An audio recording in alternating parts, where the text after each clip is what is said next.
The HOA was storing fence panels, traffic cones, and landscaping equipment on my vacant lot when I discovered the temporary chain blocking access. I photographed the site, demanded removal in writing, and checked the county parcel history. The manager answered that an internal map classified the land as community overflow space. Worse, another delivery was booked for Friday. The question was no longer whether they were using my property. It was whether the document guiding every contractor could survive contact with the actual parcel record. What would you check first if an HOA occupied your land? Leave a comment, because the record behind that parcel number threatened more than one delivery. I stayed outside the chain and took the scene in from the gravel entrance. 3 stacks of fence panels sat along the eastern edge of the lot. Orange cones marked a path through the grass, and 2 pieces of landscaping equipment had been parked near the low spot where the ground stayed soft after rain. None of it belonged to me. The chain was not heavy, but it changed the lot. Someone had stretched it between 2 temporary posts and clipped a laminated Westline tag to the middle. From the road, it made the place look controlled, assigned, and closed to anyone without a crew badge. I did not touch it. Instead, I photographed the equipment, the tire tracks, the tag, and the surrounding landmarks. I made sure each image showed enough of the lot to establish where the items were sitting. Then I wrote down the company name from the nearest truck and called the number printed beneath it. A dispatcher confirmed that Westline Fence and Landscape was using the site for Cedar Hollow's entrance project. She could not discuss ownership, but she did confirm one thing that mattered. The lot had been listed on their work order as the project's staging area. I emailed Monica Vale, the community manager, before I left the roadside. My message was simple. Parcel 17-4B was privately owned. I had not authorized storage, and I wanted every delivery stopped until the location was verified. Her reply came less than an hour later. She said the association's internal map identified the land as community overflow space. She also said the contractor was scheduled to bring another load on Friday. That gave me 2 days to prove the map was not authority before another truck arrived. The first problem was that the lot did not look separate. Cedar Hollow's entrance sat directly south of my parcel, and the grass ran across both pieces of ground without a fence between them. The HOA maintained a narrow sign strip beside the road. My gravel entrance began only a few yards away. From a passing car, it could look like one continuous piece of community property. That appearance may have helped the mistake survive, but it did not make the land common. I had bought Parcel 17-4B several years earlier as a separate vacant lot. I had no immediate construction plans, but I wanted to keep the option to build or sell later. That week, a soil testing company was scheduled to bring a small rig through the gravel entrance on Monday. With the chain in place and equipment beyond it, they would not have clear access. The delay was no longer theoretical. I opened the closing folder I kept at home and found a property tax notice with the parcel number. The remaining documents were copies from the purchase.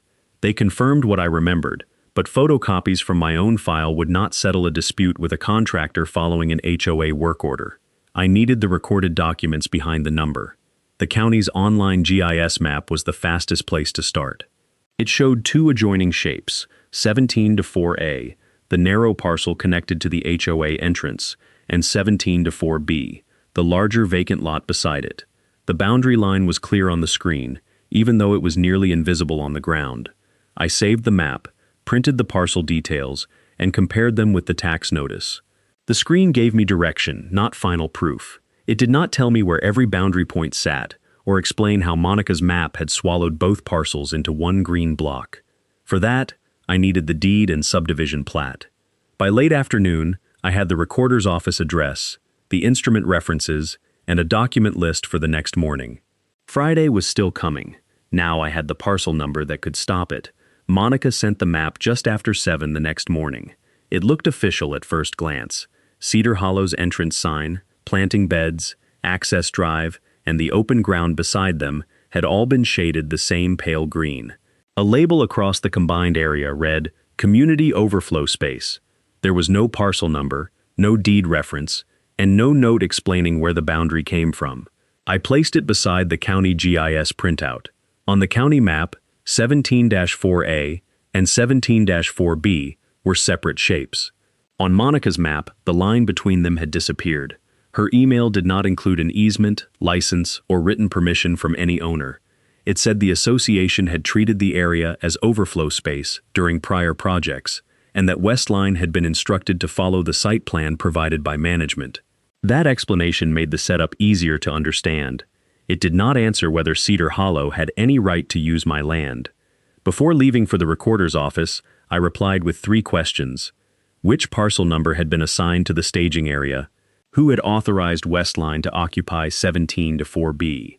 What recorded easement, license, or ownership document allowed the HOA to use it? I asked for the answers in writing, and copied the contractor's dispatcher. I also repeated that no additional delivery was authorized while the location remained disputed. Monica responded 20 minutes later. She did not identify a parcel number. She did not name anyone who had permission from me. She wrote that the board's map had been used for planning, and that the entrance project could not absorb an unnecessary delay. The message shifted the dispute. Until then, I could still imagine a simple field error, a crew parking on the wrong side of an invisible line. Now I knew the contractor was following a map created or circulated through management, and management was defending that map without tying it to a recorded property right. I printed both emails and added them to the folder with the photographs, tax notice, and GIS map. Then I drove to the Register of Deeds. If Monica's green block was going to control what happened on Friday, I needed to know what the recorded plat actually showed. The Register of Deeds office did not settle disputes. The clerk made that clear before pulling anything from the system. What the office could do was give me certified copies of the documents recorded against Parcel 17-4B. I provided the instrument references from the county website. The clerk located the deed from my purchase, the subdivision plat that created the 2 adjoining parcels, and an earlier conveyance showing when 17-4B had been separated from the land now controlled by Cedar Hollow. The deed named me as the recorded owner of 17-4B. The plat mattered for a different reason. It showed 17-4A as the narrow parcel along the HOA entrance. The sign area and planting strip sat inside that boundary. Parcel 17-4B began north of it and continued across the open ground where Westline had placed its equipment. There was no broad green block labeled community overflow space. There were 2 separately numbered parcels divided by a recorded line. I asked the clerk whether the system showed an easement allowing Cedar Hollow to use 17-4B for storage or contractor access. She searched the references connected to the parcel, but cautioned me that the office could only report what appeared in its records. It could not guarantee that no other claim existed or decide what any document meant legally. The search did not produce the authorization Monica had relied on. That was useful, but it was not enough to say the case was finished. A deed supported recorded ownership. A plat showed the parcel layout. Neither document, by itself, placed the boundary markers on the ground or proved why the internal map had been drawn incorrectly. I ordered certified copies anyway. Outside the office, I photographed the receipt and scanned the documents into the folder on my phone. Then I emailed Monica and Westline a short update. I had obtained the recorded deed and subdivision plat. Both identified 17-4B as a separate privately owned parcel. I would send the certified copies after scanning them clearly. Monica replied that management still considered the staging plan valid, pending board review. A second message came from Westline. The Friday delivery remained active unless Summit Gate changed the work order. The records had clarified the ownership history, but they had not yet changed control of the lot. I called a licensed surveyor before leaving the parking lot. The surveyor answered on the 3rd ring. I explained that the lot was being used as a contractor staging area, that another delivery was still scheduled for Friday, and that I already had certified copies of the deed and subdivision plat. He asked me to email everything before he promised a field visit. 10 minutes later, I sent the deed, plat, GIS printout, photographs, and both versions of the map. I also marked the temporary chain, the gravel entrance, and the nearest stacks of equipment on one of the photos. He called back after reviewing the records. His crew could visit late that afternoon, but he gave me an important warning first. The county GIS lines were only a reference. His job would be to locate the boundary from the recorded documents and field evidence, not to decide who had acted intentionally or whether the HOA owed me money. That limitation was exactly what I needed. I was not asking him to win the entire dispute. I needed an independent professional to answer one physical question. Where did Parcel 17-4B begin, and where was Westline actually storing its equipment? Before the crew arrived, I sent a formal preservation and removal notice to Monica, Westline, and Summit Gates Regional Office. I asked them to preserve the internal map, the work order, the delivery schedule, the site authorization, and every communication identifying my lot as overflow space. I attached the certified deed and plat. I also made clear that I would not interfere with the equipment or block a lawful removal. I wanted the Friday delivery suspended and the existing material taken off the parcel in a coordinated way.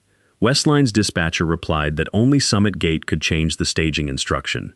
Monica answered that the board was reviewing my documents, but she did not cancel the delivery. Then the soil testing company called.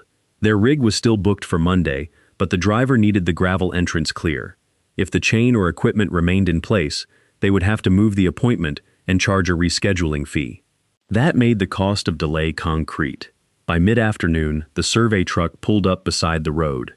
2 crew members unloaded tripods, rods, and a metal detector, while I stayed near the entrance with the document folder.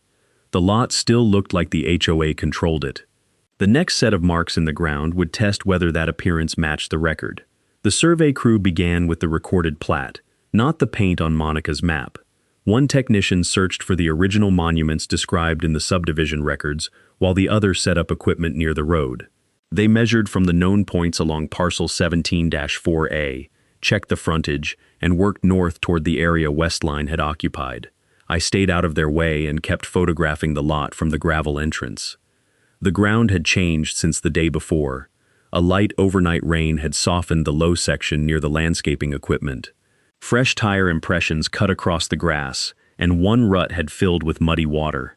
Whatever the final boundary showed, the condition of the surface was getting worse while everyone waited. The soil testing company called again during the survey. Their driver had reviewed the photographs I sent. With the chain still across the entrance and contractor equipment sitting beyond it, they could not guarantee access for Monday. They moved my appointment to the next available date and charged a $425 rescheduling fee. I saved the invoice and added it to the same folder as the photographs and notices. Monica emailed before the survey crew finished. She said Cedar Hollow's board did not want the entrance project interrupted over what management still considered a mapping disagreement. Her message suggested that the storage could remain until the fencing work was complete and the paperwork could be reviewed afterward. That would have left the contractor in control of my entrance for several more days and allowed more equipment onto the lot. I declined in writing. I told her the survey was already underway, the recorded deed and plat had been delivered, and no new storage was authorized. I also repeated that Westline could remove its equipment without interference, as long as the process was coordinated and no additional material was brought in. Near the end of the afternoon, the surveyor walked the line a second time and checked the measurements against the plat. He did not give me a legal conclusion. He said the crew needed to finish the field notes and prepare a signed sketch. But before they packed up, they placed temporary stakes along the line they had located. Every stack of fence panels was on my side. The signed survey sketch arrived just after 6 that evening. It placed the line between parcels 17-4A and 17-4B south of every storage stack, every cone, and both pieces of landscaping equipment. The temporary chain stood inside 17-4B. So did the rutted path the contractor had been using to reach the equipment. The surveyor's note was careful. It identified the records he had reviewed, the monuments his crew had located, and the measurements used to place the boundary. It did not decide title, accuse anyone of trespass, or interpret Monica's intentions. It answered the physical question I had hired him to answer. The staging area was on my parcel. I forwarded the signed sketch to Monica, Westline, and Summit Gates Regional Office. In the message, I listed the documents now in their possession: the certified deed, the recorded plat, the field survey, the photographs, and my written objection. I asked again for written confirmation that Friday's delivery had been canceled. Monica replied that the survey did not resolve what she called the association's historic use of the area. I did not try to argue that point from memory. I sent the complete file to a local property attorney and asked for a narrow review. Did any record I had obtained show Cedar Hollow had a right to use 17-4B as a contractor staging yard? He called before 8. The deed supported my recorded ownership. The plat showed the parcels had been created separately. The survey located the current storage footprint inside 17-4B. Nothing in the material I had sent showed a recorded easement or written license allowing the HOA to occupy the lot for storage. He also warned me not to overstate the result. The documents did not prove why the internal map was wrong or whether anyone had acted deliberately, but they gave us enough to send a stronger notice and to challenge the contractor's authority to remain. That distinction mattered. I no longer needed to persuade Monica that the green shading on her map looked inaccurate. I needed to show Westline that its work order rested on a location the customer had not established a right to use. Before dark, I returned to photograph the survey stakes and the equipment together, preserving how the physical line matched the signed sketch. At 8:17 p.m., Westline confirmed that the Friday delivery was still scheduled. The ownership evidence was stronger than it had been that morning. Control of the lot had not changed. The next morning, I stopped treating Monica's map as the center of the dispute. By then, I had the deed, the plat, the survey, the photographs, and the attorney's review. None of those documents had changed Westline's instruction. The company still had a work order telling its crew to use my lot. So I asked a different question. What did Westline require before it could keep operating on a staging site someone else claimed to own? I emailed the dispatcher and copied the project supervisor. I attached the signed survey sketch again, along with the certified deed and recorded plat.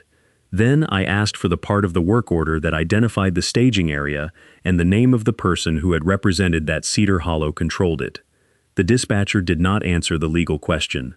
She said she could forward the request, but field crews were still required to follow the current work order unless a supervisor changed it. That was the contractor's shield. Westline was not claiming my deed was false. It was relying on a customer instruction that had not yet been withdrawn. A few minutes later, Monica sent another message authorizing the crew to continue under the existing site plan. She had already received my written objection, the certified records, and the survey sketch. Her email did not supply a parcel number or written permission from me. It simply repeated that the internal map remained the basis for the project. I saved the message and forwarded it to my attorney. He replied with 3 questions for the next notice. Who had guaranteed Westline the right to use the staging area? Did the contract require the customer to control the property it designated? Who would pay to relocate the equipment if that representation was wrong? Those questions reached beyond the boundary argument. They went to the contractor's own risk. We sent a second notice to Westline's project supervisor and Summit Gate's regional office. It asked them to preserve the work order, site instructions, and any clause dealing with access or staging rights. It also requested immediate confirmation that the Friday delivery would be suspended. No confirmation came. By then, the truck was already on the road. Records had established where the equipment stood. Now the unresolved question was whether Westline would act before unloading anything else. The truck was still on the road when Westline finally sent the first page of the work order. It did not identify parcel 17-4B. The location field read only, Cedar Hollow HOA Overflow Lot. Beneath that, the staging instructions referred to the internal site map Monica had already sent me. There was no deed reference, no parcel number, and no signature from the owner of the land.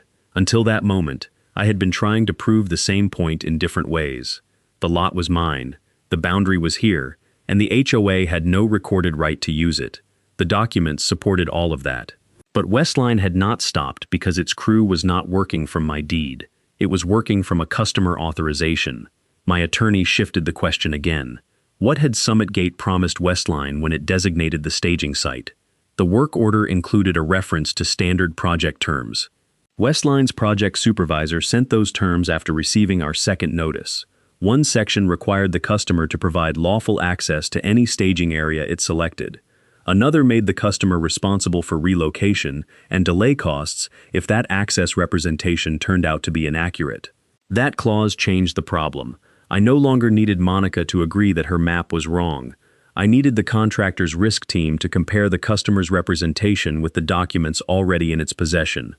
I built a short comparison packet. The internal map showed one green block. The recorded plat showed 2 separate parcels. The work order called the location an HOA overflow lot, but did not identify a parcel.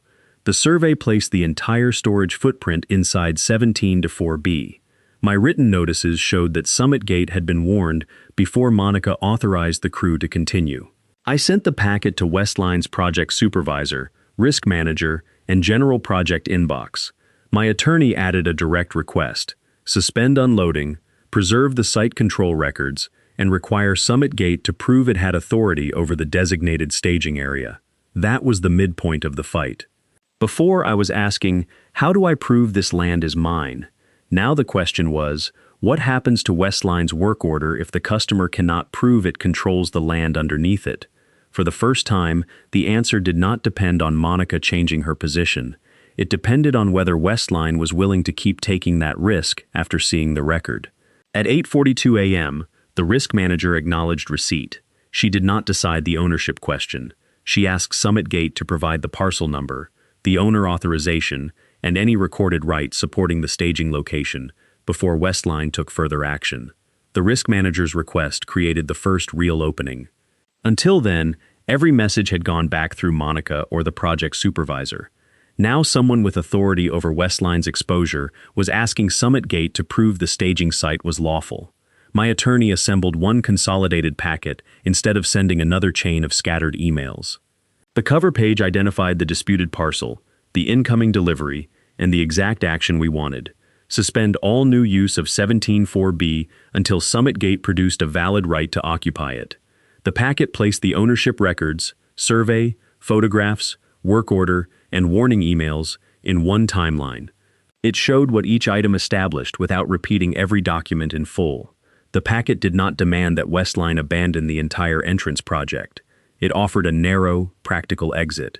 The crew could remove the existing materials under a coordinated schedule. Summit Gate could designate a commercial staging yard. Westline could continue the fencing work from a lawful location. No new delivery should enter 17(4)B. The proposal mattered because it removed the easiest excuse. Stopping use of my lot did not require shutting down Cedar Hollow's project. It required moving the project somewhere the customer could actually control. My attorney sent the packet to Westline's risk manager, project supervisor Monica, Summit Gate's regional director, and the HOA board president. He asked for written confirmation before the truck reached the site. At 8:56, the regional director acknowledged the packet. She said Summit Gate was reviewing the parcel records and the staging authorization. Monica did not withdraw her instruction. Instead, she forwarded the same internal map again and stated that the site had been treated as overflow space during earlier work. That response still did not identify a parcel number, owner consent, or recorded right. At 9:07, Westline's risk manager wrote that the delivery crew had been told not to unload until the review was complete.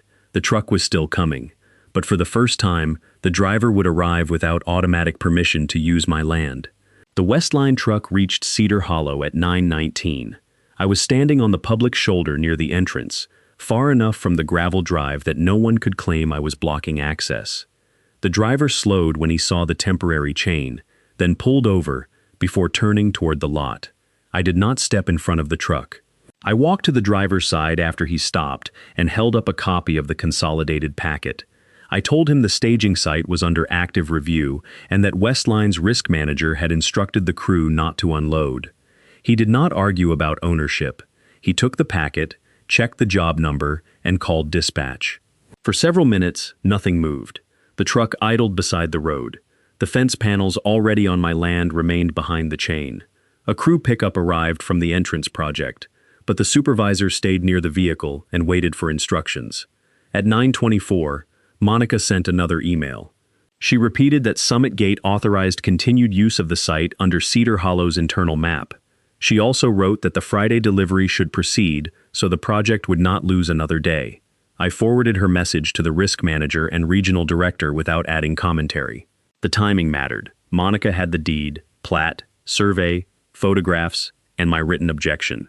She also had the risk manager's request for a parcel number or owner authorization. Her new message still supplied neither.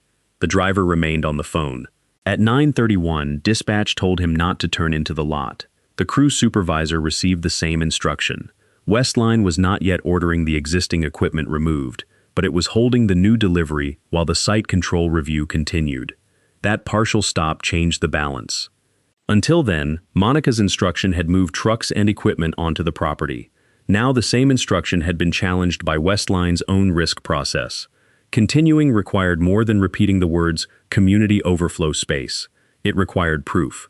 At 9:38, the risk manager asked Summit Gate one final time for 3 items: the correct parcel number, written authorization from the recorded owner, or a recorded right allowing the HOA to use 17.4B as a staging area.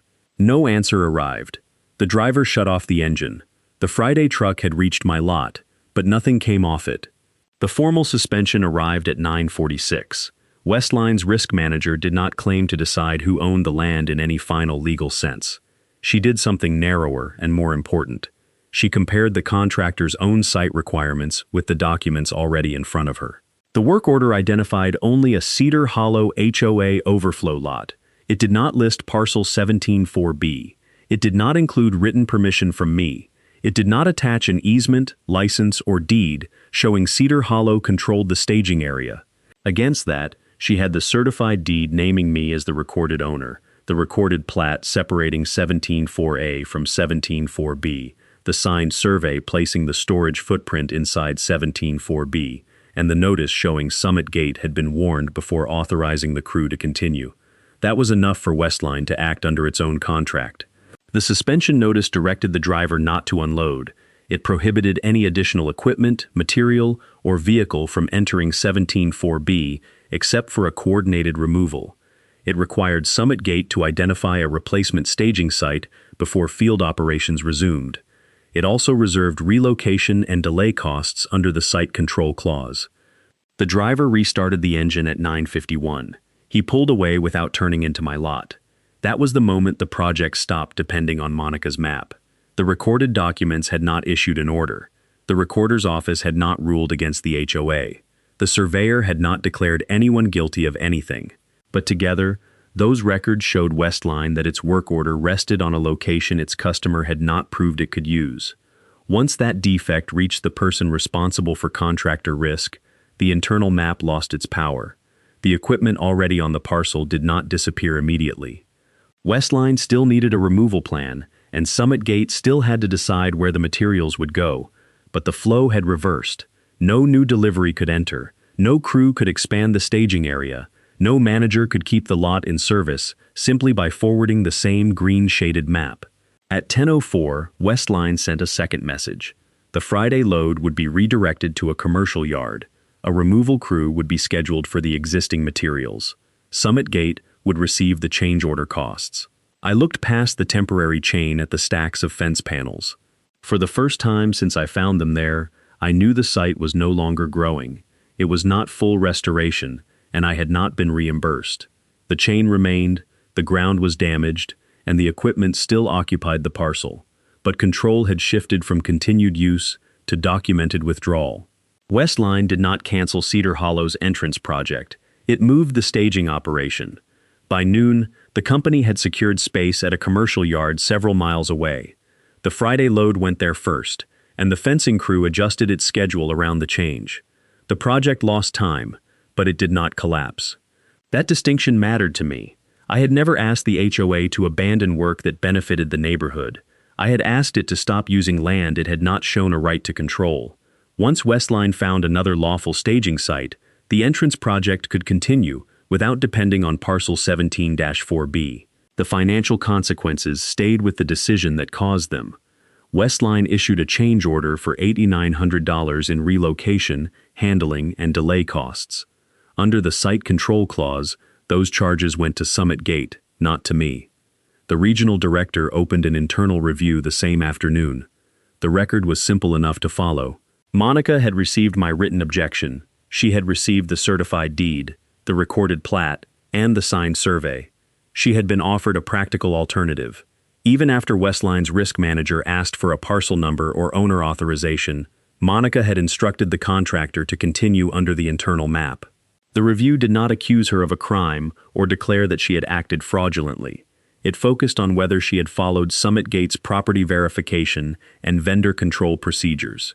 The following Monday, the Cedar Hollow board met in a closed management session, followed by a brief recorded vote in open session. The minutes later sent to me did not describe every detail. They stated that internal planning maps were not proof of property control, that disputed staging locations required verification before continued use, and that future vendor instructions had to identify the relevant parcel. The same resolution confirmed that the relocation charge would be handled by Summit Gate and would not be funded through a special assessment on Cedar Hollow homeowners. Summit Gate also reassigned the Cedar Hollow account. Monica would no longer manage the HOA's projects or communicate with Westline on its behalf. The regional director took over the removal and restoration process. That was the loss tied directly to the decision she had made. She lost control of the project. Summit Gate absorbed the relocation cost. The internal map could no longer move crews onto my property. And the fencing work continued from a site Cedar Hollow could actually use. The removal crew arrived on Tuesday morning. This time, Westline came with a written plan, a site supervisor, and a narrow purpose: take everything off Parcel 17-4B without causing more damage.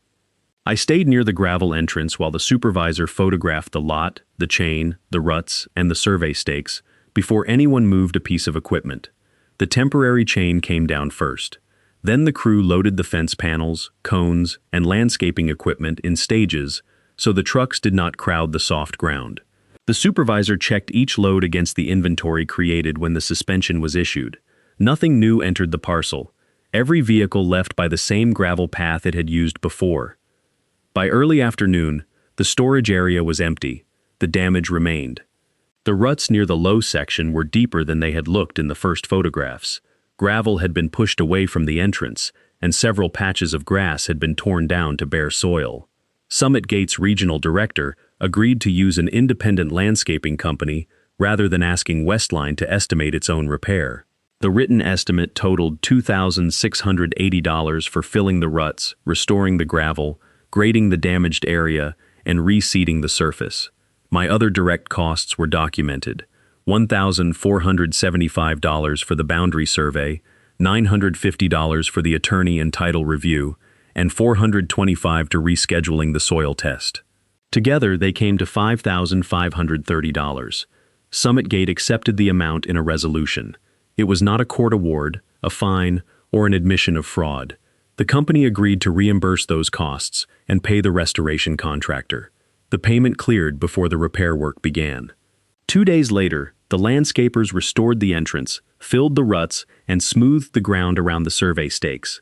They left the markers in place and photographed the completed work from the same angles I had used when I first found the lot occupied. I compared those images with the originals. The chain was gone, the equipment was gone, and the access point was open without a contractor tag hanging across it. The parcel was empty again. This time, the records, the photographs, and the repair invoice all matched the physical condition on the ground. The lot looked smaller once it was empty. Without the fence panels, cones, equipment, and temporary chain, there was nothing dramatic about Parcel 17-4B. The gravel entrance opened onto bare ground, the repaired ruts had been leveled, and the survey stakes stood where the recorded plat said they should. That ordinary view was the result I had wanted from the beginning. I had not stopped the neighborhood project. I had stopped it from using my parcel. The Cedar Hollow board adopted a new vendor control checklist at its next meeting. Any future staging area had to be identified by parcel number. Any claim that a location was common property had to be checked against the recorded plat. A private parcel required written owner authorization before a contractor could use it. If ownership was challenged, field crews had to pause and send the issue to management and risk review instead of relying on an internal map. The board also added a warning to every planning exhibit, not a title or boundary document. Those changes did not erase what had happened, but they reduced the chance that the same process could put another crew on someone else's land. The following Monday, the soil testing company returned. Their driver entered through the restored gravel access without moving a chain or asking an HOA manager for permission. The rig reached the test location, completed the work, and left the parcel open behind it. I kept the final file together: the first photographs, Monica's map, the certified deed, the recorded plat, the survey, the work order, the suspension notice, the invoices, and the restoration photographs. No single page had solved the problem by itself. The deed showed recorded ownership. The plat showed the parcels were separate. The survey located the line on the ground. The work order revealed what Westline had been told. The site control clause gave the right person a reason to stop relying on that instruction. That chain of proof mattered more than any argument beside the road. When I first found the lot, a contractor tag hung across the entrance and made me look like the outsider. By the end, the tag was gone, the access was open, and the HOA's internal map carried no more authority than the records allowed it. The lot was vacant again, and this time, everyone knew exactly whose permission was required before anything could be placed on it.